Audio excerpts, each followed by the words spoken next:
thanks to the organizers for having me here to speak about our data science efforts. So at the SUNCAT Center, we aim at integrating the experiments across our center, going from mainly from electrocatalysis to thermal head their characterization with X-rays and also simulations. We want to integrate it all with data science to then arrive at models for kinetic flow, if you will, develop a theory of intelligence.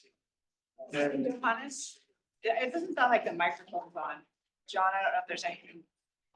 is it now? It's better. Yay! This is good. Okay, so did I miss anything? No, I'm just going to start off here. So I'm just going to briefly say, SUNCAT Center, we want to integrate experiments and theory together with the characterizations that we have across our center by means of data science. And data science, of course, faces many challenges for heterogeneous catalysis in particular. For example, how to integrate theory and experiments in a database, how to collect experimental data efficiently or effectively in the first place, and how to have enough metadata on it so that you can use it for model development. Then there's the challenge that our simulation methods have severe limitations. They're typically limited in terms of how complex systems you can simulate versus the true catalyst complexity. And they're also very limited in terms of the accuracy for surface reactions, as we also heard about earlier today, or in terms of those delta G's that you can really trust in DFT. And another, I think, limitation is that now with the very well-deserved popularity of machine intermediate potentials that will allow us to simulate dynamics much more efficiently, we have the issue that these methods are potential energy surface only methods. So what about those electronic descriptors that we learned to love over the years because they give us so much insight into catalysis? So how to recover those electronic descriptors? So at the SUNCAT Center, we have a number of software and data science projects that we develop and that we share with the catalysis community.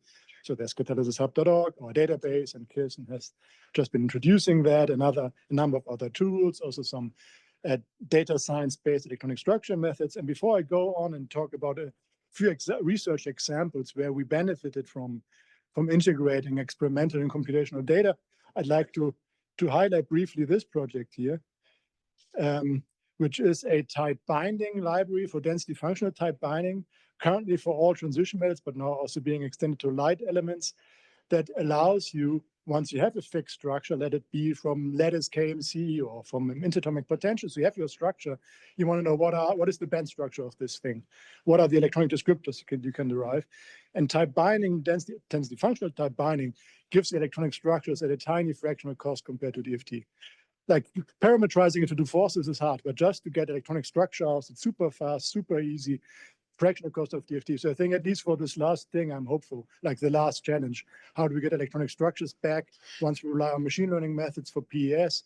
I think this is a very good way to go. But yeah, so how do we benefit from experimental catalysis data at SUNCAT? So why build models on experimental data? So quite obviously, if you are successful in developing a model that predicts actually observed catalyst performance, meaning stability, activity, selectivity, if that's the actual observed metric of a real catalyst, of course, you've actually built a model that predicts the stability or activity of the real catalyst. Challenges are, and unless you're dealing with high throughput experimentation, just an example for that before lunch, but quite often you're actually limited with, you're faced with very, very limited amounts of experimental data. So, and then there's obviously often a gap between what we simulate and what these true catalyst surface is, or maybe we're even so bad off that we don't even know really, or don't have enough characterization that we don't know what the catalyst structure surface looks like, leave alone how it evolves over time during reaction conditions.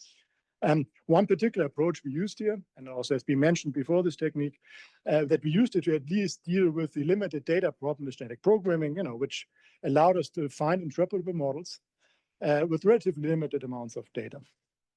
And this is a software session, so I'm going to nerd out a little bit and say, we used an existing genetic programming code or existing symbolic regression code, and we took advantage of the fact that the way programming languages like Python represent equations abstract syntax trees is actually very similar to how genetic programming does it. So we benefited with very few lines of code from Python's power in analyzing equations and hack in some with very few lines of code, physical constraints in the model search, or forbidding that certain diverging equations were formed with which we were able to make this model search much more stable.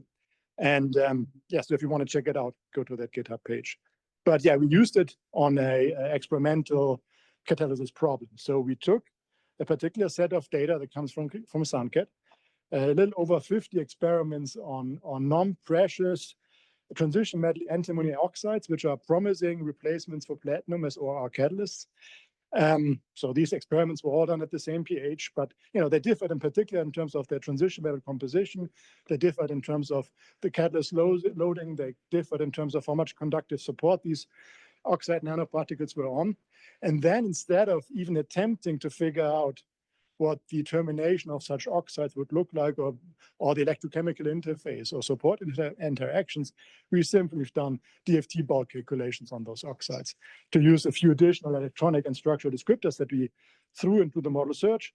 And our target was that we chose was the measured ORR onset potential. And this is the outcome of such a model search. So shown here is the Pareto optimal front of models that were found as a function of complexity versus the residual error they have in predicting onset potentials.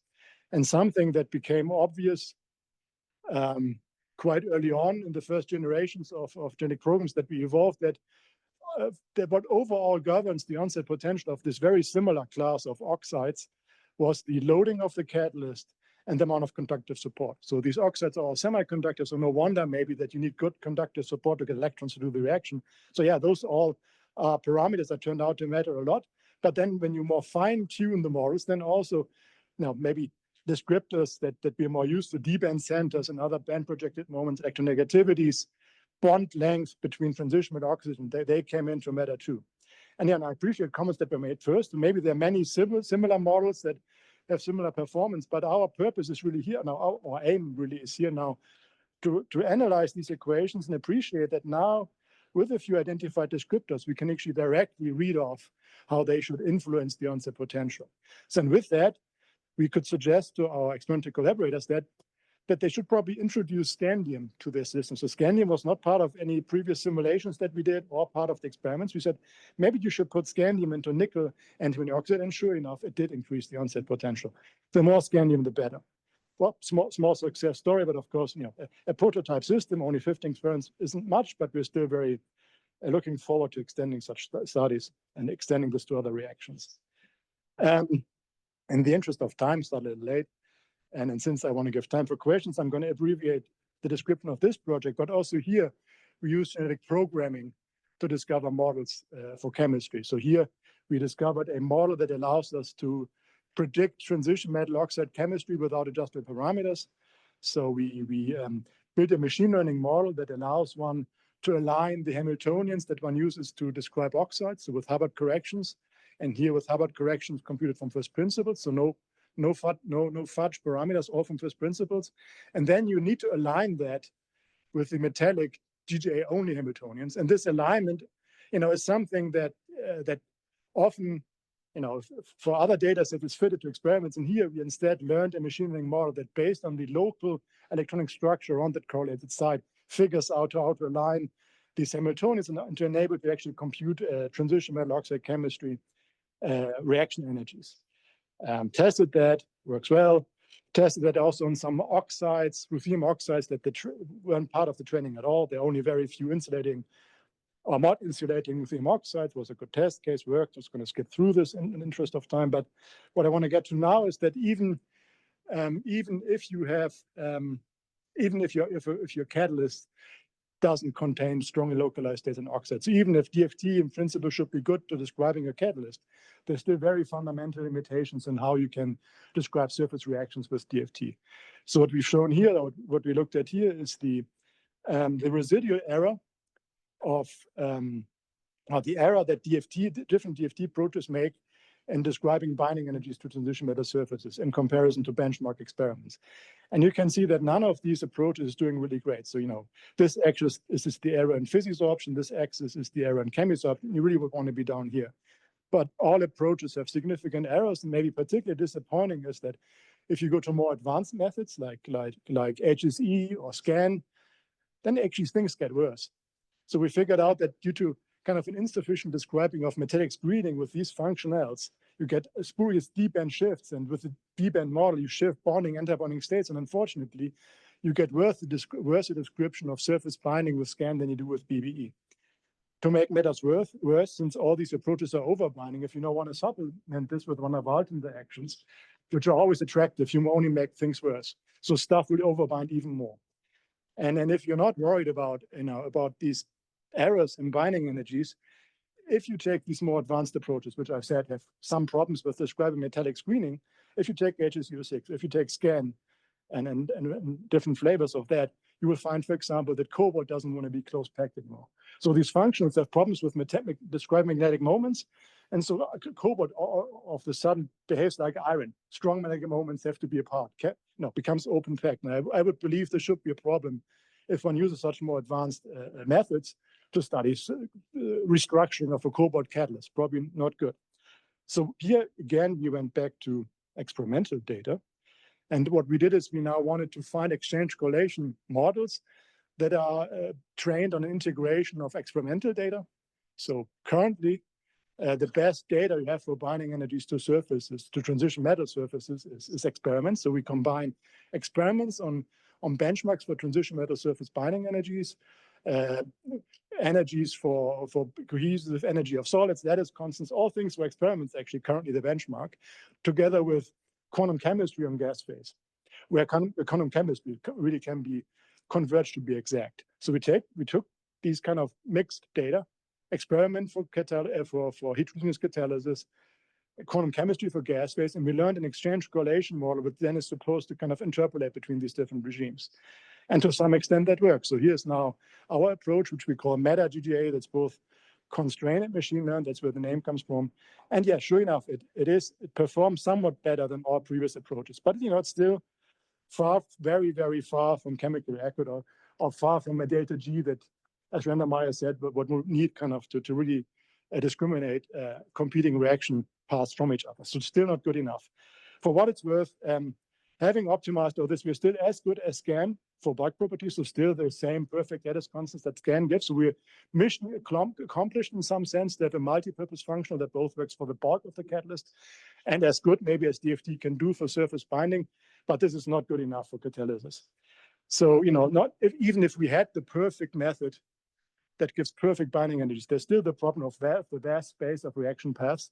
And I think, wanting to explore that with brute computational force is a daunting task. And what I therefore would like to suggest here is that one instead should integrate this kind of research in a different way with experiments. And in particular, I think that X-ray spectroscopy can really help us here.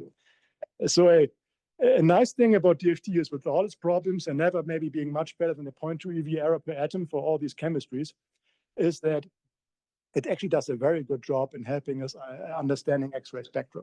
So if there's strong hybridization with the surface, then it turns out DFT is really good in telling us from observed X-ray spectrum what kind of binding site does that correspond to, as we've shown here. And so yes, DFT gets wrong where CO wants to sit on a nickel surface. DFT likes to overly delocalize electrons. DFT wants exaggerated coordination. To DFT won't put CO on top of a nickel atom, but the core whole binding energy changes are so much bigger than these small errors on the surface that actually the DFT is indeed good enough, and also very basic DFT. So this is just RPBE. So very plain GGA DFT is good enough to enable us to interpret at least static X-ray spectra. And what we're now doing is we want to help our collaborators at the free electron lasers, which use a pump probe to artificially excite all sorts of reaction intermediates, to have then use an X-ray free electron laser to probe those intermediate species to figure out, with the help of this kind of artificially probing experiments that look for these reaction paths, that we use theory to understand from that what actually the actual taken reaction paths are, and for all these debated reaction paths, where DFT in itself is not accurate enough to make the answer which rate would win. So quite generally, I would say that yes, X-ray spectroscopy and X-ray characterization quite in general, will be a very important addition to all catalysis data sets. And quite generally, I think a very important challenge for catalysis is the integration of different data sets. It's particularly, of course, integration of experiment and theory, but not only that, I think it's a particular non-trivial challenge to integrate different data sets from theory. And I think it would be very unfortunate to simply have a database that are disjunct agglomerations of different data sets of DFT simulations of binding energies, because a real strength one would get from such a database if one can compare numbers across data sets. And I think that's one of the strengths of these really big data sets like a materials project or Zach's open catalyst project, that, if you have compatible simulations that you can compare across the board. But with these many different data sets that are out there, it would be really great if there was a way to integrate them. And I think that's a very important challenge for catalysis.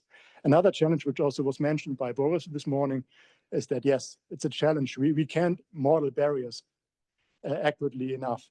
And I think the solution to that will be a neural network exchange correlation function with extremely non-local features. So we can kind of tell that exact exchange doesn't solve it. And this meta-GGA space, not possible to both do metals and surface reactions and gas phase right at the same time. So it will be a highly non-local neural network approach. And I think that's somebody's going to figure that out. But the problem is what to train against. So there currently is not really a method that can, no matter how much computational power you got, there's currently no method that can really accurately describe bonding to a transition metal surface, because it's impossible. There's this dilemma of either describing delocalized electron swell or the surface bond or the gas phase chemistry. And with that, I'd like to thank all my co-workers who work with me on this project. I'd like to thank the UE for funding, and you for your attention. I'd like to draw your attention also to a Catalyst Dynamics focus session at the next APS meeting. So if you're interested in Catalyst Dynamics, it would be good to see you next year in Anaheim again. With that, thank you for your attention. Happy to take your questions. Any questions from the audience?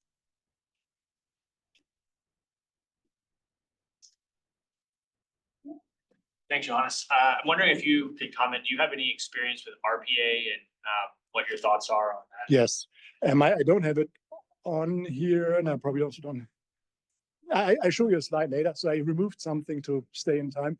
Yeah, so RPA is good, and we also studied that RPA is good for the van der Waals tail of interactions. So, for example, a very well-studied system is graphene on nickel because of a lattice constant match. You can even do something as expensive as RPA. And yeah, the van der Waals tail is right, but from experimental estimates, also with very honest error bars, from experimental estimates on the chemisorption energy, RPA is off by 50%. So RPA completely underestimates the binding. And RPA is good random phase approximations. If two electrons scatter from each other and they don't see each other again, very laxly said. But in a surface chemical bond, those guys, they're going to scatter off each other all the time. So to me, at least, there will be some people who disagree, but to me, it's not a big surprise that RPA is not good for chemisorption. And so we have indeed a van der Waals functional that does get the RPA tail right for graphene or nickel, and that kind of matches the experimentally measured by chemisorption energy. Yes, our function interpolates between these regimes, looks nice, but that's an isolated example. Still, overall, you saw the numbers in our functionals. 0.2 eV is the best we can do. It's just not good enough. So that's all, I think, all you can do with semi-local DFT. And RPA is best for van der Waals. It's not good for chemisorption generally.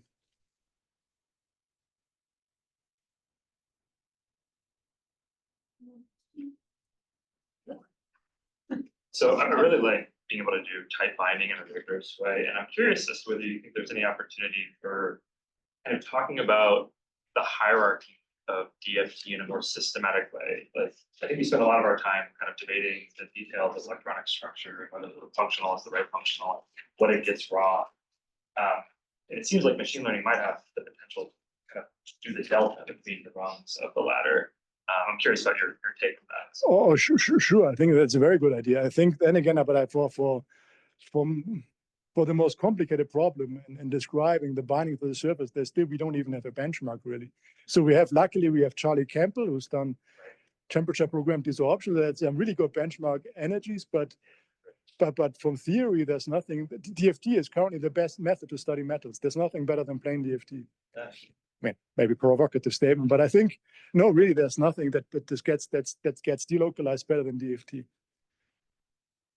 Do you think you could describe like the risk of cheaper methods for given chemistries, kind of coupling the chemistry to? I mean, the type binding stuff you can in principle parameterize against anything. So these type binding things you can kind of optimize. So yeah, for example, there are some people that even though this type binding is really run like a kind of GGA calculation, you can still fit it to reproduce HSE band gaps. So these things are completely, yeah, sure, of course, if you have the right training data, sure, anything that's completely fittable or parameterizable, of course, you can fit that to a high level of theory. Yeah, I think our biggest challenge is the lack of higher level of theory for surface binding.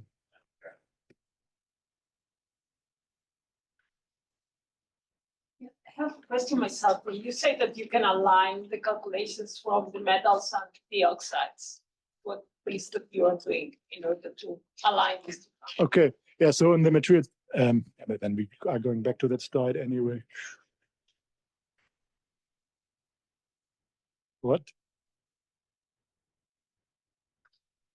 One slide less. Oh, yeah, here it is.